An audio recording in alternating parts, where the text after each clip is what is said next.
Pode Mais Saúde cresceu e ganhou edições especiais diretamente da segunda edição do Connect.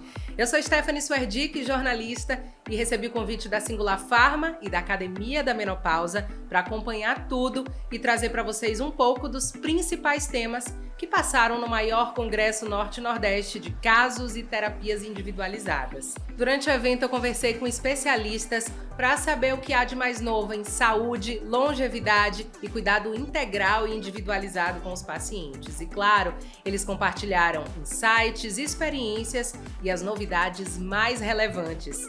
Passou pelo Connect e, claro, veio aqui conversar conosco no Pode Mais Saúde. Caio Bastos, médico nutrólogo, ele que tem especialização em medicina da obesidade.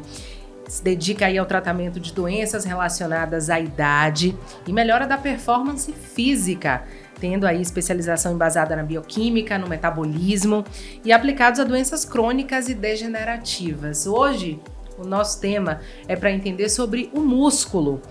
E principalmente porque ele é chamado de órgão endócrino, como é que funciona a produção de miocinas, principalmente quando estimulado por exercício. É ele que vai explicar tudo por aqui. Seja muito bem-vindo, cara. Obrigado. É um prazer poder falar de um tema tão importante e tão novo para a história da medicina. Exatamente.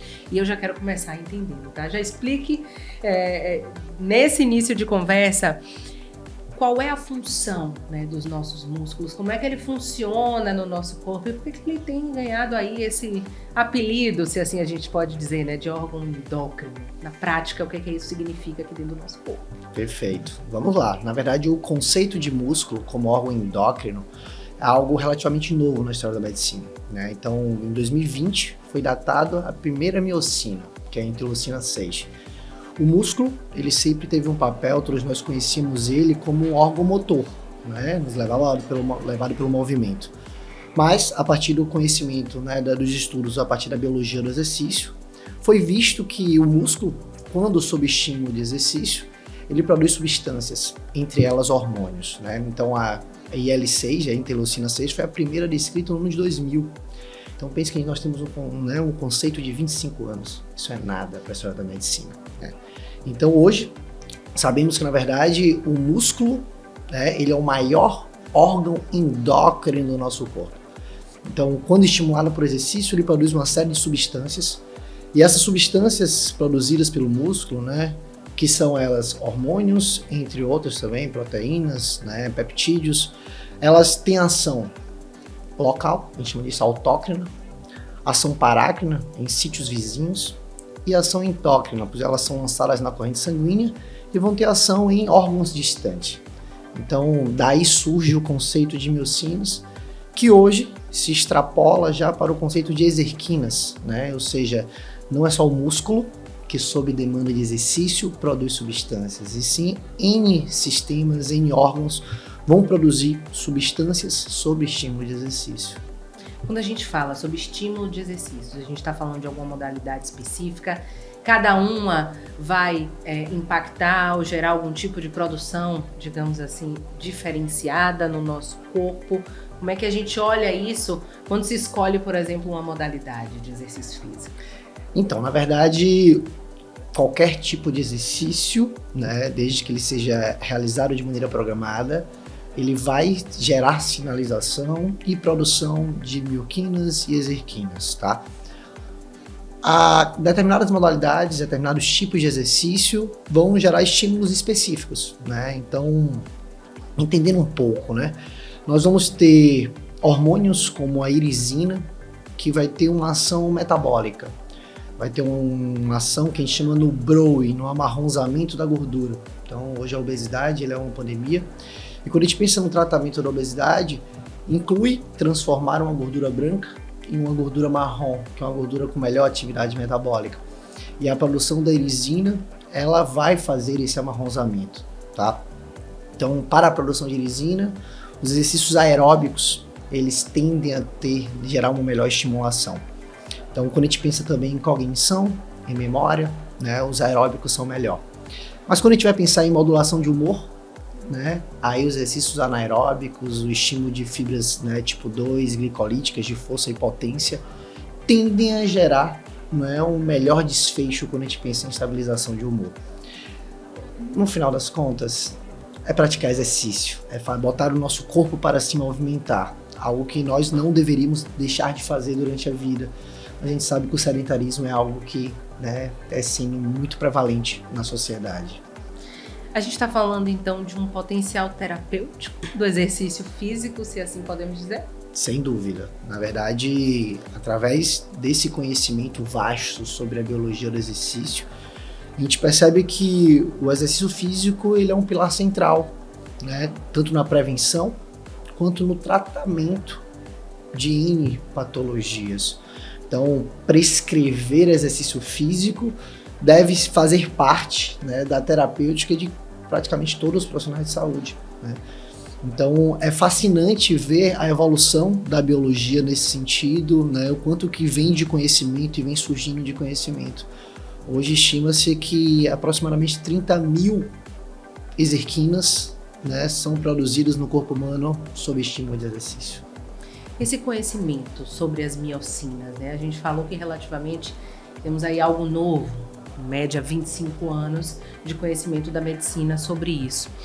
Clinicamente, né, isso impacta de que forma na condução dos tratamentos, na abordagem ao paciente, através desse conhecimento? A gente já falou aí como exemplo da obesidade, a gente pode cuidar de outras condições, por exemplo, como a sarcopenia, síndromes metabólicas, outras condições?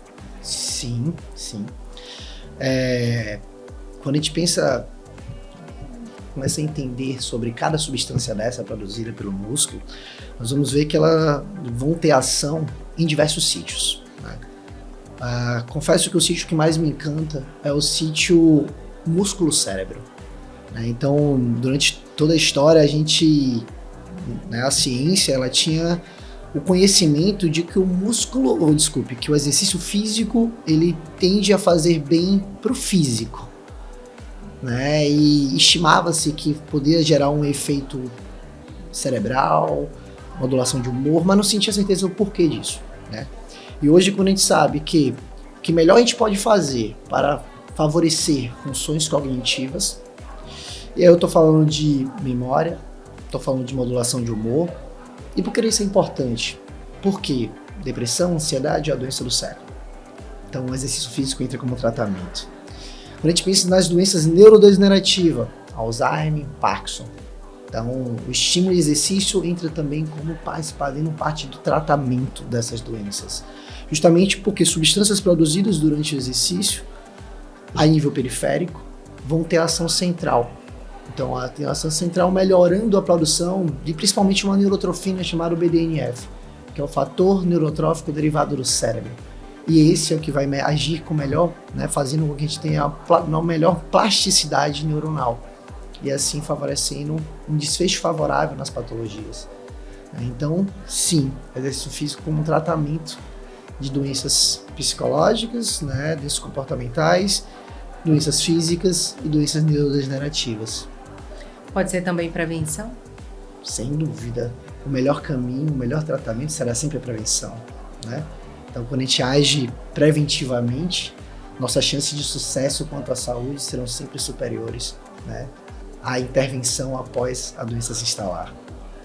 Quando começar? Eu vou trazer aquela pergunta que todo mundo fala, mas eu já tenho tanto tempo que ou estou na condição de sedentarismo, ou não consigo me dedicar efetivamente a uma prática de atividade física regular, ou um exercício específico, então sempre muda a modalidade, não tem ali uma constância em determinado tipo de exercício. Como é a orientação para esse paciente, para que de fato ele consiga ter os benefícios terapêuticos que a gente falou aqui? Então, exercício físico bom é aquele que consegue ser realizado. Então não adianta dificultar, né? É sobre ver o que é possível ser feito, o que lhe dá prazer. Para começar, tem que começar por aí. O que é que vai ser possível de ser realizado? Não adianta a gente estipular um exercício X para o paciente, que é algo que ele não se vê, que ele já encontrou ali uma primeira barreira, né? Então, aquilo que é possível, aquilo que está mais fácil. E no primeiro momento, não é sobre fazer algo que lhe dê prazer em primeiro momento. É sobre a importância desse exercício, e esse exercício com perspectiva de médio e longo prazo, você encontrar o prazer no caminho. Mas é pelo benefício que ele vai te dar. Então é muito comum as pessoas esperarem encontrar disposição para começar a fazer exercício físico. Mas, ao meu ver, é o contrário. A gente pratica exercício físico para ter mais disposição, para ter melhor performance cerebral, para ter um humor mais estável. Então, o exercício físico, ele tem que ser iniciado o quanto antes. Não à toa, a gente inclusive vê pessoas dizendo, olha, venci aqui a luta com minha mente, fui e finalizei me sentindo bem melhor. Isso acontece naturalmente por conta desse processo que a gente explicou aqui, por essas substâncias que são liberadas durante o exercício físico. Então, muitas vezes a gente vai ali na força de alguma coisa que chegou, seja da prescrição médica, de algum cuidado que se precisa ter, mas no meio do caminho esse curso muda, porque esse benefício ele chega e o corpo sente, né? Exato. O exercício entra como um regulador da homeostase, do equilíbrio, né? Então, no primeiro momento, é muito mais pela disciplina do que pelo prazer. O prazer ele vai ser encontrado no decorrer do tempo, né? Então, não adianta a pessoa que está no sedentarismo, você que está no sedentarismo, achar que no primeiro momento isso vai ser extremamente prazeroso. Não. É sobre a consciência de que é necessário, de que isso vai lhe trazer um benefício e ser nesse momento, primeiro momento disciplinado. Que com certeza, né, no decorrer do caminho, você vai encontrar prazer. Porque além dessas substâncias que a gente está falando, com ações metabólicas, cerebrais, você tem as endorfinas. São substâncias que nos geram prazer, né? Então você tem acionamento do nosso sistema de dopamina, sistema dopaminérgico, que também vai nos gerar prazer, né? Mas isso vem acontecendo com o tempo. Eu queria fechar, e a gente começou aqui falando da função do músculo no nosso corpo, né? Ele como um grande órgão endócrino e com um papel fundamental para muitas questões da nossa saúde. E aí, quando a gente pensa em longevidade, em envelhecer com qualidade de vida, em passar pelas diversas fases que vêm e até mesmo pelas dificuldades. É possível fazer essa poupança de músculos, deixar isso regulado e principalmente para passar por essas fases, por essas dificuldades de uma forma melhor. E aí, como a gente fez o comparativo, inclusive, com as modalidades, tem aquela pessoa que diz, faço a musculação e deixo de lado o cardio, ou não, só consigo fazer o cardio, a musculação, eu já fico mais reticente. A gente falou que o exercício físico por si só ele já vai ajudar. Mas para essa poupança de músculos, o que é que precisa ser investido aí nesse tempo de exercício físico? Essa poupança, quanto antes começar a ser realizada, melhor, né? E quando a gente pensa principalmente, né, na autonomia, né, do ser humano, umas fases talvez mais belas da vida, que é a terceira idade, quanto antes essa poupança começar a ser construída, melhor. E o exercício resistido, né, que seria ali a musculação, o exercício de força, ele é o que vai ter mais impacto, né, porque o processo de sarcopenia, o processo de osteoporose, ele está intimamente ligado a uma questão do estilo de vida, que talvez seja a falta de estímulo mecânico, né? Então, é importante, se possível, treinar todas as valências físicas, né? Então, nós não temos só a força, nós temos força, flexibilidade, precisão, capacidade cardiorrespiratória, muscular, entre outras. Se possível, no mundo ideal, seria treinar todas elas, né? Diversificar, trabalhar todas essas valências. Mas no mundo real, né? Então, o que seria realmente a característica, a valência, né, que deve te acompanhar durante toda a vida, não negligenciar? Eu diria que realmente o exercício de força, o exercício resistido. Esse talvez seja o que vai te dar mais, né, dar mais impacto na sua vida no momento que você mais vai precisar, né? Que é justamente no declínio físico lá na terceira idade. Caio, eu queria te agradecer e pedir para trazer aqui uma mensagem final para quem está acompanhando aqui a nossa conversa, que está aí no sedentarismo, está buscando essa mudança de chave. O que é que faz? Quais são as orientações? O que é que você deixa de mensagem final? Vamos lá. A mensagem que eu acho que eu posso trazer seria: nunca é tarde para começar. Então, por mais que você esteja há muito tempo, né, no sedentarismo, hoje é o melhor dia para começar. Não foi ontem, não vai ser amanhã. Então, como eu falei, o exercício físico, ele pode vir de diversas formas. Ele pode vir de uma aula de dança, ele pode vir de uma corrida na rua, de uma aula de natação. Não temos como pensar no indivíduo saudável, né, no mundo moderno, sem que este pratique exercício físico de maneira regular. Faz parte de uma regulação, né, do organismo, de manter a homeostase, o equilíbrio, praticar exercício físico. Justamente, né, por conta desse vasto caminho que a ciência vem nos trazendo, desse número de substâncias que são produzidas mediante estímulo ao exercício físico.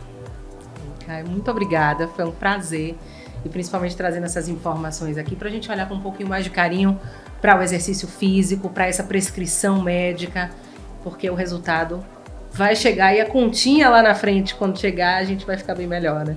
Certeza. Muito obrigada. Obrigado também. Foi um prazer. É só acompanhar o canal da Singular Pharma no YouTube e também as redes sociais da Singular e do Connect, para conferir tudo que os especialistas conversaram comigo nesse espaço dedicado à ciência, conhecimento humano e inovação.